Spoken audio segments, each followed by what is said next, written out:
Hello, today's video is going to be an overview of how I made my channel's icon. I started with thumbnails that included some animals, a character, and a stylized version of my logo. I decided to stick with a character thumbnail since it worked best in small scale and I wanted to try a new technique with rendering. After that, I laid down the base colors with a soft round brush. I've been watching watercolor videos and I wanted to emulate a wet wash base in a digital piece. I changed the lines to multiply to add color to them and blocked out the hair with another multiply layer so that some of the base color peeked through and provided subtle hue shifts.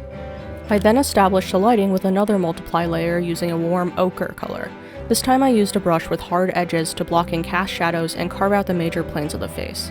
I thought about using a Rembrandt lighting setup, but I decided to stick to a top-down, slightly to one side light instead. After changing the background to a dark gray, I moved on to the first render pass. This is when I merge all the layers and paint on top to really define the facial features by color picking from the base. I used a smudge brush with a rough pastel texture to smooth out transitions around the nose and chin, while still making sure to keep the hard cast shadows under the brows and nose.